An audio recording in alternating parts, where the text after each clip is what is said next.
Welcome to CXQA Live, where we discuss the role that the agent plays in creating successful CX contact center operations. We'd like you to know that we are recording this time for quality assurance. And of course, jokingly, we mean the Recorded for Quality Assurance podcast that we make out of this time every week, Tuesday at noon Eastern. So today on the show, we're discussing how to realize the actual value of your CX agents. And we're joined by Idris Said. Idris, we're glad to have you with us. Thank you. Thanks, Rob. Appreciate Absolutely. it. Yeah, absolutely. So here on the show every week, we talk about how agents are the single most important asset in CX operations. And we talk about how agents with the right training, tools, and connection with your company are going to be a revenue growth and protection center for your business and brand. They're going to be the best diagnostic tool you could possibly have for your business. They're going to talk about how customers can be satisfied and engaged and connected through the agent.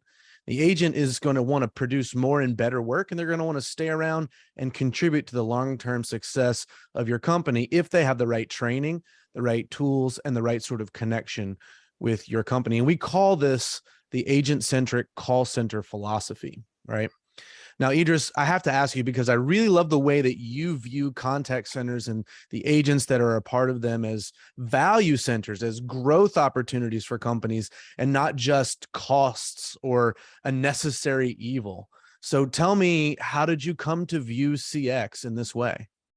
Well, the agents are the core of the business, and also the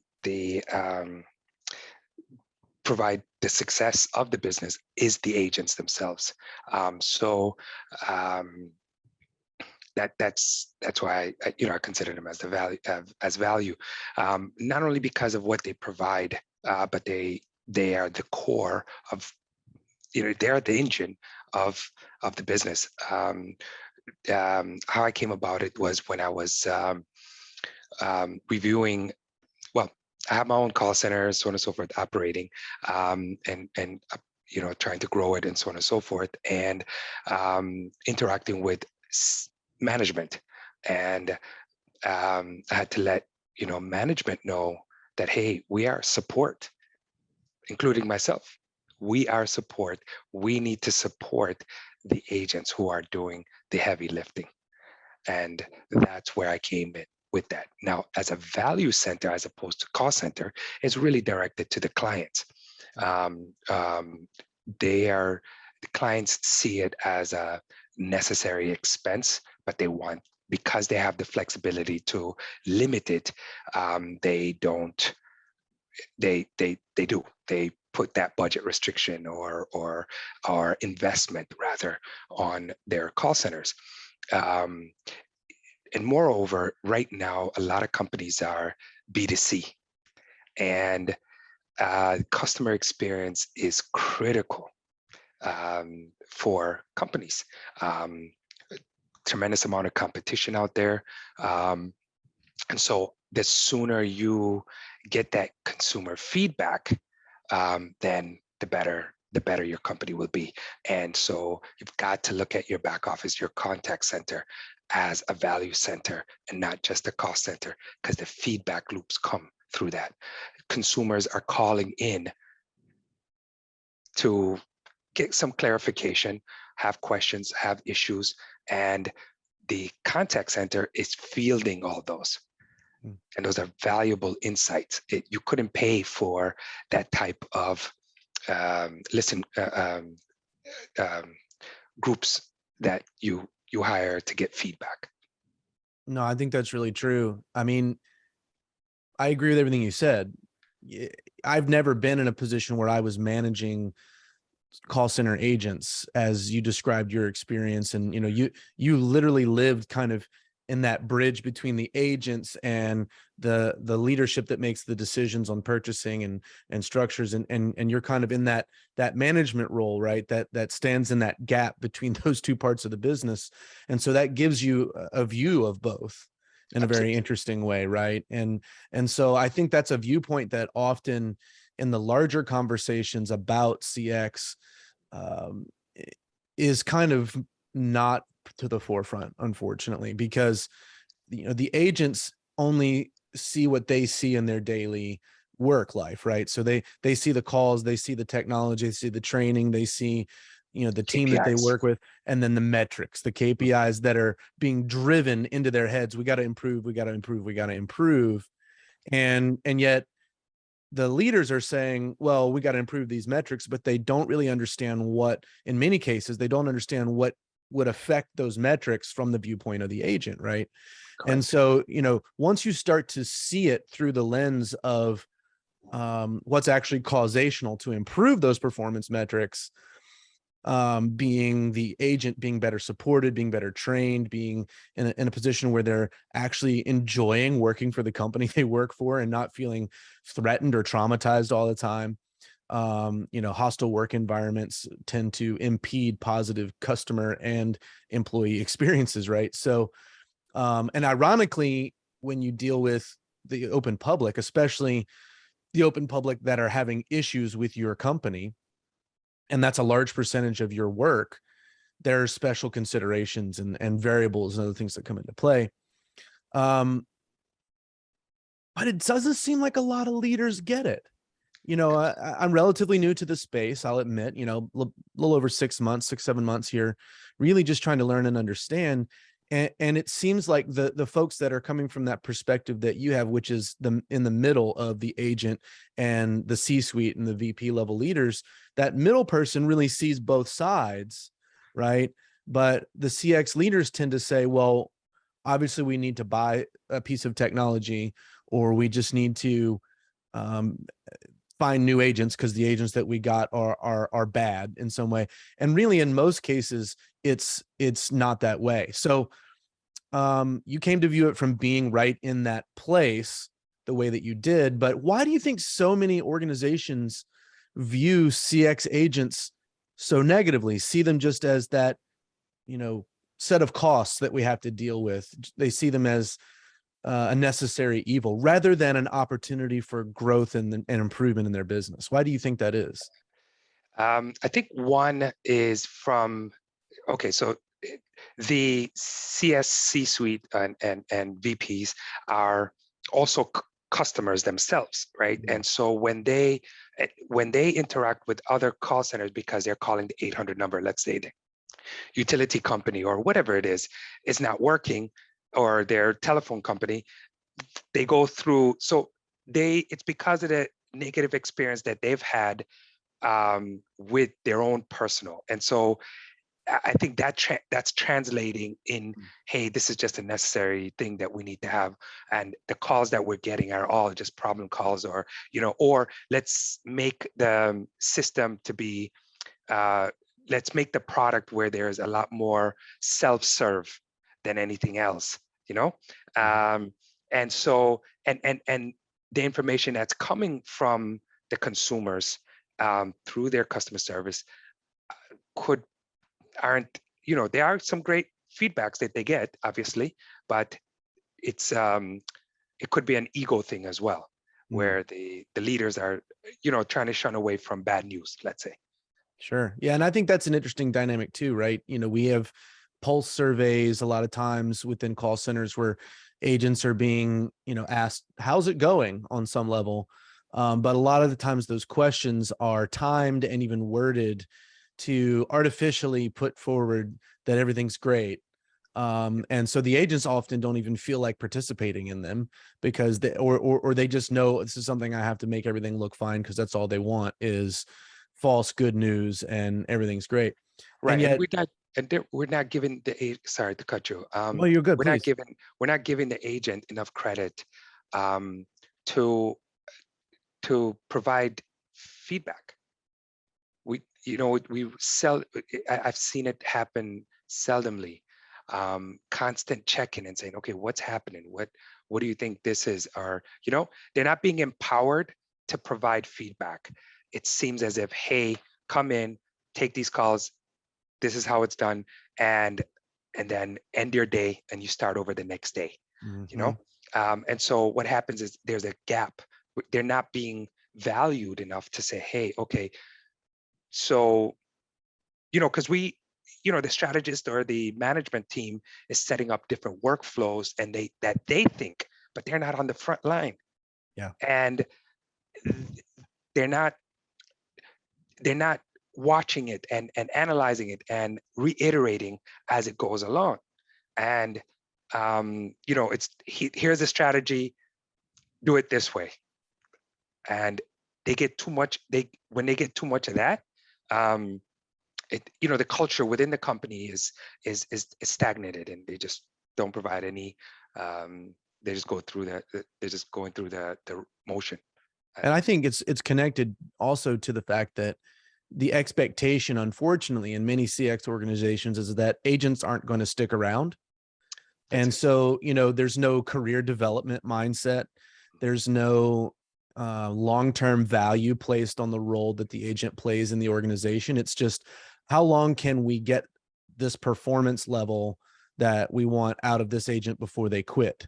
Right. And it's very reductionist, right? It's in the end, it becomes very dehumanizing, because attached to that lack of longevity for a position in CX agent work is a sense that that agent is just a commodity, that there's a very low ceiling as to the long-term value that that agent is expected to provide to the company. And then the other side of that coin is, as a result, the leaders are not really looking at the agent as that source of long-term feedback to improve what's happening in the organization as a whole, right? And everybody loses in that scenario.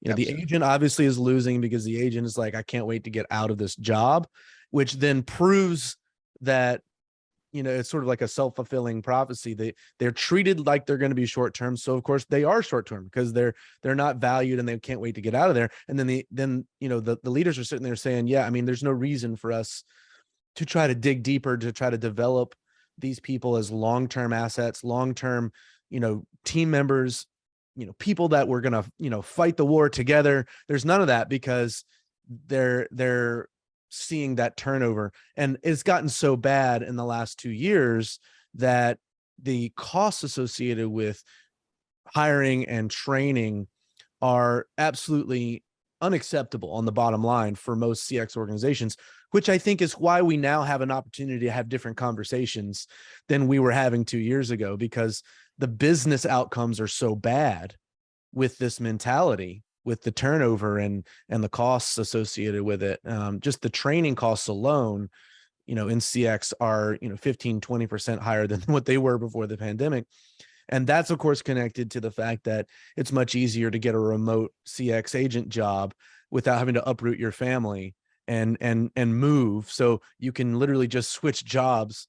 And, a lot of folks are switching jobs regularly because the opportunity is there. So the turnover is so high. So I'm excited about what this creates for the industry as a whole, as an opportunity to have these conversations. And you're already contributing to them. Honestly, the reason that I wanted to have you on the show is because your LinkedIn posts have caught my attention.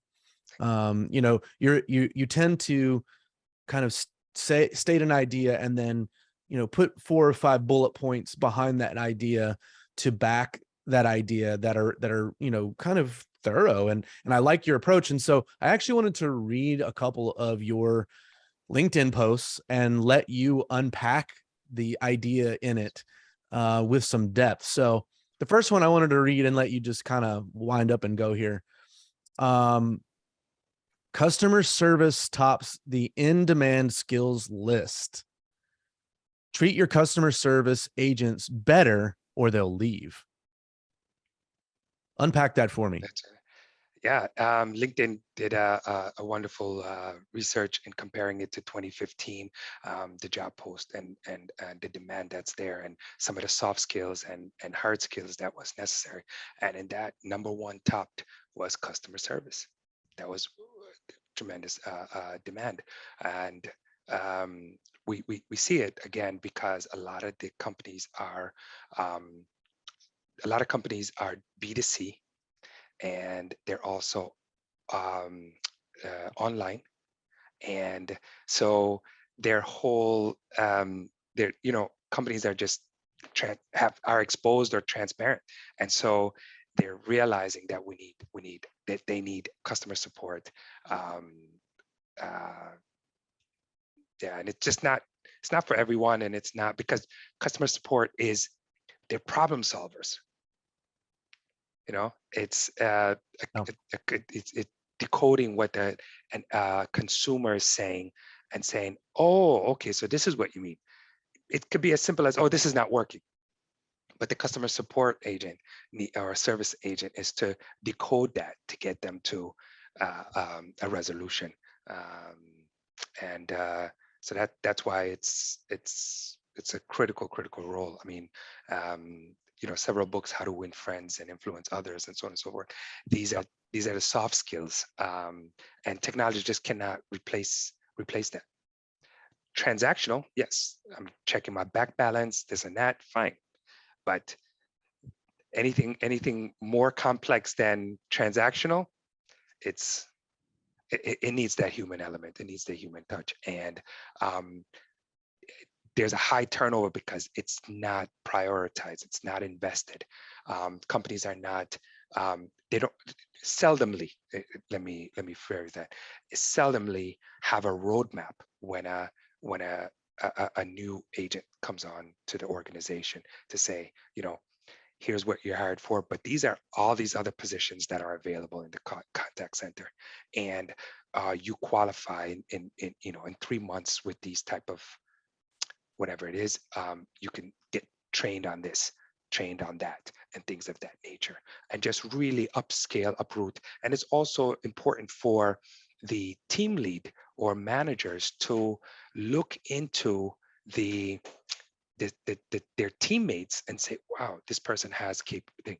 Let's get them to where they need to be, instead of just leaving them there because they need to do their 90-day probation, or mm, just the rudimentary things. I mean, HR is there as well, but HR is not interacting with them constantly.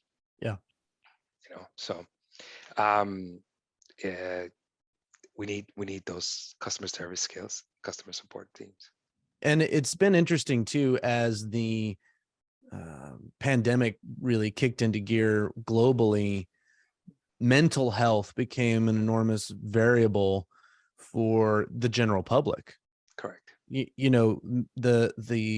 counselors and psychiatrists across the world were working overtime, Mhm. and all the data indicates that the overall mental health of the global population went into a distinct decline, once the pandemic really began. And that makes sense, right? Where you have isolation, and you have a lot of people that were losing people to the pandemic, to the virus itself, and work was impacted, economics were impacted, personal finance was impacted, all these things, massive changes, most of them really for the negative as far as our daily lives across the world. And we went from seeing people at work personally to seeing people on screens, and there's all these changes that occur. And so that impacts the general public customers that customer service agents are dealing with, right? Correct. There are new problems that didn't exist that a lot of companies are dealing with their customers because of all the shifts going on. And then on top of that, the mental health of the customer service agents themselves is impacted. And so all of these skills, these hard skills and soft skills, become even more in demand as the situations themselves become more critical, and as the labor pool, if you will, of people with those skills is reduced, because you have people that are just saying, I'd rather not work at all than go through the trauma of dealing with the general public that are very unhappy with our company, Exactly. right? And so people making those choices changed, in my view, really the supply and demand dynamic within, any job that has customer service at the forefront. Absolutely have. Absolutely. Um, Also, our attention span has gotten shorter. We, you know, point and click and this. And if it's not like that, we want a call. We want the call. We want support right away. And um, so the demand of that has increased, where you would physically maybe go to an office or ask a coworker or whatever it is about a Right. situation. Now, when COVID came, you couldn't even go to the gyms, you couldn't go to the parks, you have to be careful at supermarkets. Just we just we became so isolated, and it just increased that, being able to just go outside and get sun, vitamin D, just breathing air, it really makes a difference in your mood for the day. And short attention span, plus you agitated a lot more and things of that nature. So it definitely built up so that customer service became a need. And now again, customer service agents and reps are problem solvers. Yeah. And they're getting those calls. So it's not, you get that feeling of satisfaction once you've assisted someone, right? But Mhm. when they initially call, you're the front line and you're getting the brunt of it. You're getting the brunt of it. Certain industries, a lot more how's it, mentally draining, that is. Yeah. Because again, every day you're just solving problems. And you're living right there at that point of tension, right? Exactly. Well, I And want to read another one that you posted that um I was encouraged by, but I think really has a different kind of challenge to it. It's a little deeper than even just, treat your customer service agents better or they'll leave, which is a really strong statement. So this one you said, call center agents need better pay, job stability, good supervisors to be valued for their work, and they need better working hours. And then you said, if you give them this, you can watch them reach their potential. And then you said, I understand we live in a highly competitive world, but the call center has to be a safe environment for its agents. What did I miss? So unpack that one for us. There's a lot there. yeah, again, with the better pay, because it's budgeted and it's something internal, they just want to keep that headlight. They don't want it to run out and so on and so forth. So it limits. It's the first thing that a company will cut, is able to control their cost. And so consequently, especially right now with inflation and things of that nature, better pay. You have to really keep up with that, right? Or what you're going to do is you're going to increase your turnovers. Your attrition is going to be really high, because the moment they get an opportunity so your center would just be a stepping stone to just fill in the gap as they're looking elsewhere for a better compensation plan, Mm-hmm. right? Mm-hmm. I think that another biggest thing that happened too was when there was low unemployment rate, companies had to, when there's low unemployment rate, basically means everyone is employed. So you had to really be competitive in order to get anyone to come over. Right. And so I'll give you an example.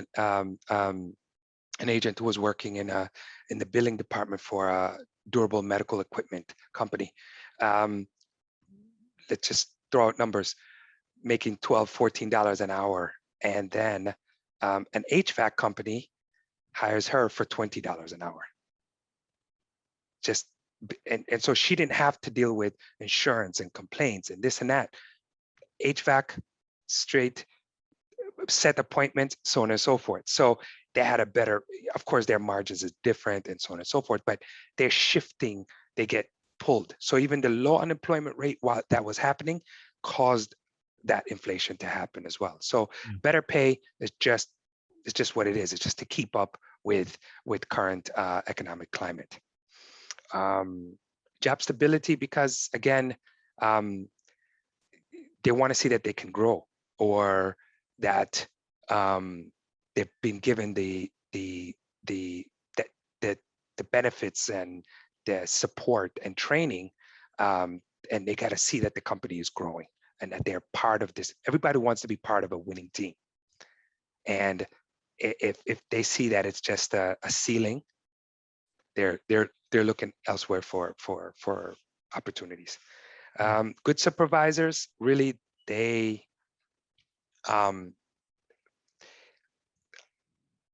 they have to lead. They are the leaders of the agents, Mm-hmm. and not only that, but just even the C-suite as supervisors, they have to be able to lead, and um, and they have to be inspired. They have to be inspiring, and so on and so forth, to make sure that the agent understands why they're there. Keep reminding them, and that they give feedback to management.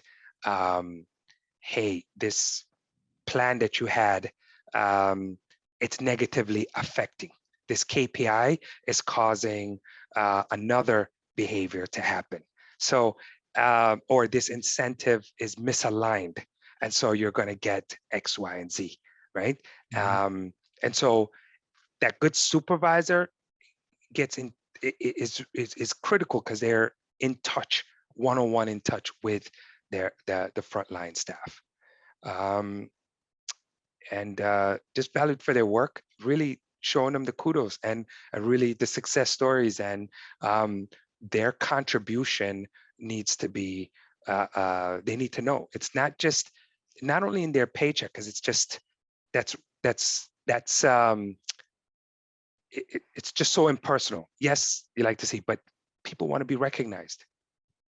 Mm. And if you can, for example, my agents, when um, a client says, oh, we got this type of feedback, this was done so well, I'm telling the client that it was this agent particularly, and the client is recognizing them. And they really, it's not my idea, it was that agent who was creative.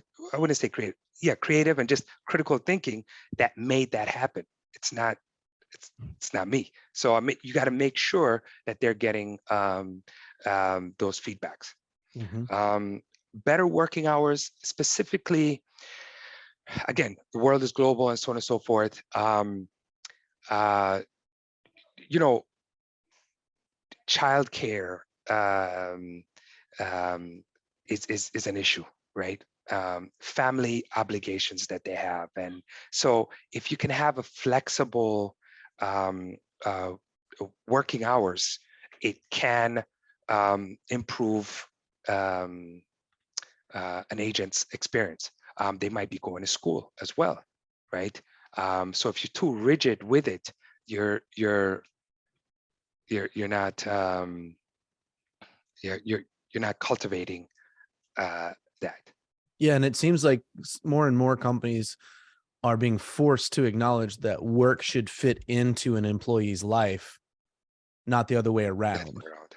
Yeah. And for so long there's been no leverage from the employee side to say this isn't working for me, right? Or whatever. You just had to suck it up and make it happen, and your personal life can fall apart and the company doesn't really care. But when you are in a position where people can actually say, well, no, this isn't okay, that starts to shift. And really that goes through all of the themes that you hit in that post, where instead of agents having to just take whatever is available on the market and just be thankful that there's a job, there are so many jobs on the market compared to the number of agents that are available for those jobs, that agents really can choose the situation that is the best fit for them. And so the leverage really has shifted. So I would just say, I look at what you said in that post, and really all your content is kind of focused on this dynamic of, what does it really take to improve this agent versus leadership dynamic, where there's this huge gap and disconnect currently. And I think that's why I really appreciate a lot of your content, man. Because that is to me the biggest glaring, what are we going to do about this in CX, is that huge gap in understanding between, C-suite and executives versus the agents. And we are coming up on time. I really try to keep it to a half hour, just so that people know that they can plan to have lunch at the end, or whatever their life needs. But I think that there are a lot more topics that are along these lines that we'd love to have you back on again and continue Thank to discuss these ideas. And obviously we're going to keep watching what you're sharing, and we're glad that you're a part of this bigger conversation that is happening about the role of the agent in the CX world. And I do want to thank you again for being on the show with us. And I hope everybody has a wonderful Tuesday. Thank you very much, Rob.